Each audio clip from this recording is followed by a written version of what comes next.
Selamat malam pemirsa, tadi Anda sudah lihat mungkin di awal Juragan Tol mendadak terjun ke Pilkada Jakarta pemirsa. Beliau sudah tidak asing lagi bagi kita semua, yaitu adalah seorang Yusuf Hamka, merupakan seorang pengusaha atau bisnismen, kemudian juga seorang politikus, kemudian juga seorang motivator. Nah, kalau bicara soal rencananya yang sudah mendapatkan mandat tentu saja dari Partai Golkar untuk menjadi calon gubernur atau calon wakil gubernur Jakarta, apa yang kemudian dipersiapkan oleh beliau untuk maju ke dalam kontestasi Pilkada Jakarta tersebut. Selain itu juga kita akan berbicara mengenai hal-hal lain dari beliau yang kita tahu misalkan jual nasi uduk harga Rp3.000.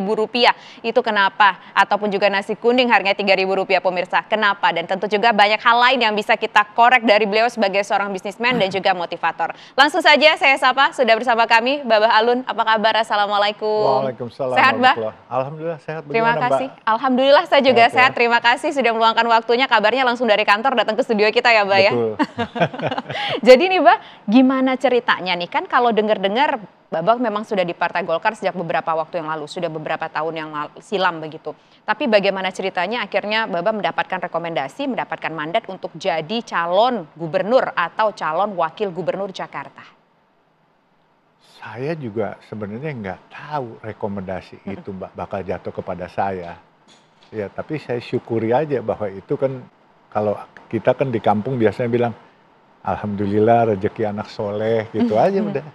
Saya terkaget-kaget waktu pertama mau dijadiin cawagup, itu waktunya singkat sekali, makan siang sampai jam 1, saya kembali ke kantor, saya 1:30 sampai di kantor, telepon ajudan untuk ke DPP Golkar, jam 4 sampai di sana, jam 5 ketemu Mas Kaisang, langsung diduetkan. Itu proses cepat sekali, sehingga saya tidak sempat bilang kepada keluarga saya. Tapi namun demikian saya bilang, ini saya tidak pernah minta, tapi kalau ini datang kepada kita, dan kalau selama untuk kemaslahatan orang banyak, apa boleh buat? Kita harus kerja dengan baik, itu aja. Tawaran untuk dipinang menempati sebuah posisi tertentu yang penting, misalkan jadi calon kepala daerah ini kan juga sudah pernah datang kepada Mbah Alun ya beberapa waktu yang lalu, di kabinet juga katanya udah pernah dapat kesempatan tersebut tapi ditolak, tapi justru kali ini malah justru diterima. Pertimbangannya apa, Mbak? Sebenarnya pertimbangannya begini, saya tidak mau, cuman teman-teman dari Partai Golkar bilang, ayo maju. Saya bilang saya sudah mau pensiun. Saya bilang kalau kamu pensiun, kamu egois, katanya. Justru pensiun mengabdi kepada rakyat, pensiun bersama rakyat, katanya.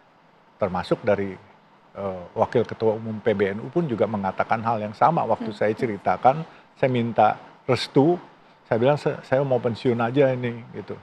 Jangan, kalau sudah ada amanah dari Ketua Umum Golkar, berarti itu amanah dari Allah melalui Ketua Umum Golkar kepada kamu. Kerjakan. Saya bilang, Habib Hilal waktu itu. Saya ini bukan penguasa, saya ini pengusaha. Justru kita harus memulai tatanan baru. Selama ini kan orang-orang politikus, penguasa. Nah sekarang coba pengusaha tulen katanya. Benahi, kamu bisa benahi perusahaan kamu, masa kamu nggak bisa bantu negeri katanya. Wah saya ini challenging juga. Akhirnya ya udahlah, bismillah dah, saya terima aja dah. Gitu. Itu kejadian. Mandatnya kan calon gubernur dan calon wakil gubernur. Nah sebenarnya yang mana nih, Mbak? Terakhir kemarin 1 hari yang lalu kita dengar ternyata kayaknya berubah nih jadi calon gubernur. Itu juga. Janjinya awalnya calon wakil gubernur. Dampingin Mas Kaisang. Ya kan. Saya ya sudah, oke aja. Tapi begitu saya terima kemarin disuruh ambil surat tugasnya, jam 5 sore saya buka, saya lebih terkejut lagi. Lah, kok calon gubernur atau calon wakil gubernur? Saya nggak sempat bertanya. Tadi saya sempat bertanya. Waktu saya sholat Jumat bersama Ketua Umum Golkar, saya tanya, Pak, kenapa jadi calon gubernur dan wakil gubernur?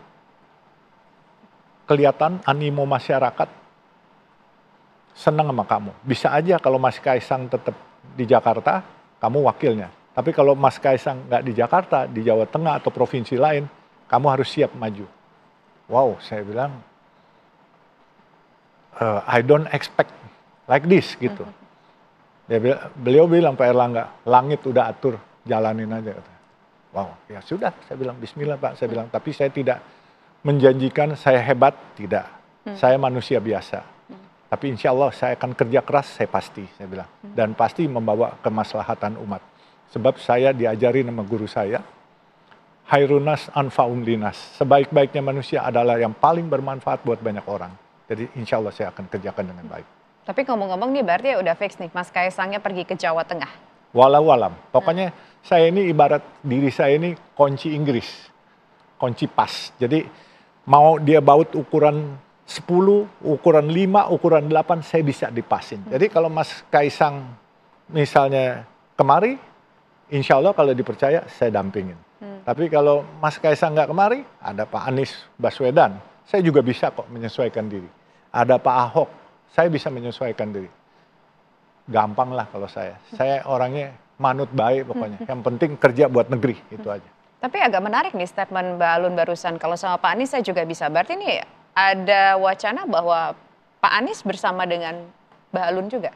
Saya sahabat baik. Sama Pak Anies saya sahabat baik, sama Pak Ahok saya sahabat baik. Loh kita harus mulai dong. Bahwa kita bersaing bukan harus jadi bermusuhan. Tapi kita bersaing, bertanding untuk bersanding. Dan kita harus mulai tatanan baru. Jangan membuat satu pesta demokrasi menjadi mencekam. Kita benar-benar pesta bahagia yang namanya pesta itu. Jangan membuat sesuatu situasi yang mencekam. Jadi kayak orang mau bertanding, kayak bertanding di apa sih perang-perangan gitu. Di ring tinju aja mesti menyenangkan yang nonton itu. Ini jangan sampai penonton ikut mencekam. Apalagi sampai keras-kerasan begitu. Nggak baik. Saya kan udah bilang selalu. Kalau nanti Mas Kaisang datang ke Jakarta, misalnya bertanding sama Pak Anies atau Pak Ahok, ya kan? Kalau misalnya Mas Kaisang sama saya, kalau kalah, kami siap jadi penasehat Pak Anies atau Pak Ahok. Tapi andai kata Mas Kaisang dengan saya menang, tolonglah beri kami nasihat. Ya kan? Enak-enak aja lah, jangan dibuat tegang-tegang. Saya ingin meletakkan satu dasar demokrasi yang baik, yang baru. Tanpa logistik, tanpa harus berantem, tanpa harus menjelek-jelekan. Kita bicara program, jangan nyerang pribadi-pribadi. Nggak baik, demokrasi kita kapan mau dewasa kalau begitu. Tapi kalau misalkan nih nanti sama Mas Kaisang nih ya, Mbak, di luar kan orang melihatnya bahwa gap generationnya cukup tinggi ya begitu ya antara Mas Kaisang dengan Mbak Alun begitu. Nah apakah ini nanti bisa diselaraskan yang satu generasi yang berbeda dengan generasi yang lebih senior begitu? Insya Allah, asal nawatulnya baik, kita bagi tugas. Urusan pemerintahan silakan yang muda sambil belajar. Saya urusan turba aja, turun ke bawah, ke desa-desa, ke kampung-kampung. Itu kan memang kerjaan saya sehari-hari selama ini. Selama berapa puluh tahun ini memang saya kerjaan. Saya ini kan bukan dibesarkan di Jakarta saja. Saya ini dibesarkan di Samarinda, di Hulu Mahakam. Jadi dari desa ke desa kita pakai sampan udah biasa. Apalagi di kota begini desanya. Jadi saya sudah berpikir kalau nanti pun misalnya jadi saya sebagai wakil, saya ingin turba ke pulau-pulau seribu itu, pulau-pulau yang terpencil itu banyak saudara-saudara kita yang nggak bisa selama ini ketemu dengan wakil gubernur atau camat-camatnya aja susah. Dan saya juga bilang, kalau nanti kita jadi, di setiap kecamatan harus ada kantor staf gubernur. Mereka tidak perlu ke balai kota ngadu pagi-pagi. Berapa ongkosnya? Diterima belum tentu. Harus di setiap kecamatan kita pakai orang-orang staf gubernur ditaruh di sana. Menerima laporan dari para warga dan warga itu terima orang-orang kita terima warga punya pagi langsung online ke kantor gubernur. Sore kita evaluasi. Yang mana yang penting segera follow up. Yang nggak penting nanti kita pikirkan. Gitu aja. Tapi nggak apa-apa ya jadi wakil untuk orang yang lebih muda begitu nggak apa-apa ya Mbak ya? I don't mind. Selama kita bisa memberikan ilmu kita. Sebab kita sendiri kan udah boleh bilang cukup berpengalaman dan cukup lama berkiprah. Kan kita saling isi. Buat saya anak-anak muda sekarang cukup hebat-hebat. Kalau dulu motonya yang muda yang bercinta. Tapi buktinya sekarang yang muda yang berkarya nyata. Jadi menurut saya ya anak-anak muda memang perlu dikasih kesempatan. Soal siapa orangnya dikasih kesempatan, silakan masing-masing bersaing, nggak apa-apa kok. Dan saya selalu kepada teman-teman yang lebih muda, saya appreciate. Kalau mereka lebih hebat, oke, kamu hebat itu. Kita harus akui itu aja. Dan kita sebagai ya yang sudah maksudnya sudah berpengalaman, tuturi handayani aja mendorong ke depan. Oke, Mbak, ini kan masih cair ya politik saat ini menjelang didaftarkan ke KPU begitu. Kalau seandainya Mas Kaisang jadi pergi ke Jawa Tengah tidak di Jakarta, Babah kan tetap berarti di Jakarta jadi calon gubernur Jakarta. Prefernya sama siapa sih calonnya kira-kira? Insya Allah kalau rakyat percaya, saya akan calon gubernur. Calon wakilnya siapa kira-kira yang serak sama Babah, yang bisa lah satu jalan? Saya melihat ada dua figur yang baik, yang masih muda. Karena buat saya, harus yang usianya harus lebih muda. Karena saya ingin membagi ilmu saya, menurunkan ilmu pengalaman yang saya punya. Ya kan, walaupun saya nggak sekolah, tapi perjalanan usia saya ini makan asam garam cukup banyak. Nah, saya melihat ada figur dua. Satu, saya lihat Adinda Raffi Ahmad.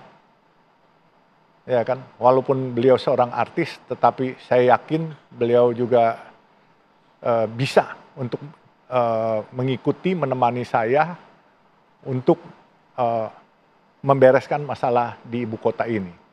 Terus yang kedua, saya lihat juga ada figur yang bagus untuk menemani saya, yaitu Rano Karno, juga cukup bagus dan cukup pengalaman di pemerintahan. Jadi ya, biarkan aja langit yang membawa kemana. Kalau nanti mendadak bukan itu, karena kan kita mesti ajak partai koalisi. Mau jadi wakilnya Pak Ahok, ya kan juga siap. Mau jadi wakilnya Pak Anies juga siap. Siapa aja. Buat saya, mengabdi kepada negeri nggak harus nomor 1 atau nomor 2. Nggak harus jadi gubernur atau wakil gubernur. Jadi penasehatnya aja juga bisa kan. Oke. Tapi menarik ketika Babah menyebutkan ada nama Raffi Ahmad dan juga Rano Karno. Bang Dul begitu. Kita ngomongin Raffi Ahmad dulu lah. Kenapa nama Raffi Ahmad yang muncul di top of mind-nya Mbak Alun? Karena kan kebenaran tadi saya baru komunikasi by phone sama Adinda Raffi. Karena kan kita sangat dekat sekali sama Raffi, karena saya yang bikinin jalan tol sampai rumahnya ini sekarang mudah sekali. Kalau enggak, Mbak Nagita pernah bilang sama saya, kalau mau ke rumah saya aja bisa 1 jam. Sekarang cukup dari Citos 5 menit sampai di Andara situ. Dan mereka sering mampir sholat di masjid saya. Jadi sehingga kami komunikasi cukup baik lah dengan. Udah ngomong dong ke Raffinya, berarti kalau saya jadi calon gubernur, saya mau Raffi ini yang kalau ada kesempatan jadi calon wakilnya.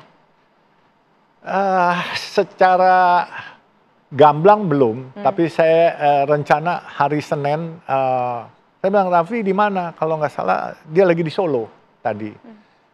Kita ngopi-ngopi yuk, saya bilang gitu. Karena biasanya kita suka ngopi di warung saya, di warung pojok halal di Desari. Om, saya lagi di Solo katanya. Senin saya udah pulang, kita ngopi situ Om katanya. Oke, keep kontak aja, kabarin gitu. Tapi kan ketika memilih partner untuk menjalankan sebuah pemerintahan bukan hanya soal kedekatan secara personal aja, bisa enak berkomunikasi, tapi kan juga katakan ada kapasitas yang mungkin dimiliki dari yang bersangkutan. Apa value yang mungkin Mbak Alun lihat dari seorang Raffi Ahmad sehingga Mbak Alun merasa bahwa Raffi ini bisa nih kerja bareng sama saya nanti? Kenapa? Saya juga tanya kembali, kenapa ragu dengan anak muda? Kenapa kita nggak kasih kesempatan? Ya kan, kalau kita nggak berani memberi kesempatan, kita lihat Raffi seorang pemuda yang baik, cerdas, dan dia energik, dan dia juga nasionalis. Kenapa kita nggak coba? Ya kan, we never try, we never know. Jadi kita harus kasih kesempatan, ya kan? Saya yakin kok, baik kayak Mas Kaisang juga kan muda, Mas Gibran juga muda. Try it on. Kenapa kita nggak berani? Selalu kita ragu sama yang muda, ya kan? Yang muda belum tentu lebih bodoh daripada yang tua. Banyak orang-orang muda yang lebih pintar daripada kita. Jadi yang sekolah tinggi, gelarnya banyak juga belum tentu lebih pintar daripada yang nggak sekolah. Kesuksesan juga. Buktinya saya cuma SMA. Ya kan? Tapi saya bisa. Punya jalan tol bertahan. Ya Mbak ya? Bukan jalan tol itu pemerintah yang punya Mbak. Kami cuma mengelola. Ya betul. Gitu. Jadi makanya orang kan berpikir jalan tol kami yang punya. Kami yang bangun, kami yang kelola. Nanti kalau sudah selesai kami kembalikan lagi kepada negara. Gitu. Apa mungkin tingkat keterkenalan dari yang bersangkutan seorang selebritis punya banyak ribuan ataupun jutaan pengikut atau followers, Bang? Enggak, saya lihat Mas Raffi itu orangnya humble. Kedua, cukup cerdas. Kadang-kala saya kalau komunikasi cepat sekali nangkepnya. Oh ya. Jadi banyak hal sih. Jadi makanya kalau Mas Raffi mau ya lebih bagus menemani saya. Tapi kalau Mas Raffi nggak mau, Mas Rano Karno juga boleh. Siapa aja kan boleh. Ya kan? Nanti kalau Mbak pilihin juga boleh. Saya gampang Kak. Saya nggak punya kapasitas Mbak untuk memilihkan calon wakil gubernur begitu. Ini cukup menarik pemirsa, ada nama Raffi Ahmad yang berada di top of mind-nya Mbak Alun kalau seandainya nanti menjadi calon gubernur Jakarta, calon wakilnya nama Raffi Ahmad muncul. Kemudian ada nama Rano Karno. Kenapa pula nama Rano Karno? Apa yang dilihat pemirsa? Sesaat lagi kita akan bahas, tetaplah bersama kami di One on One.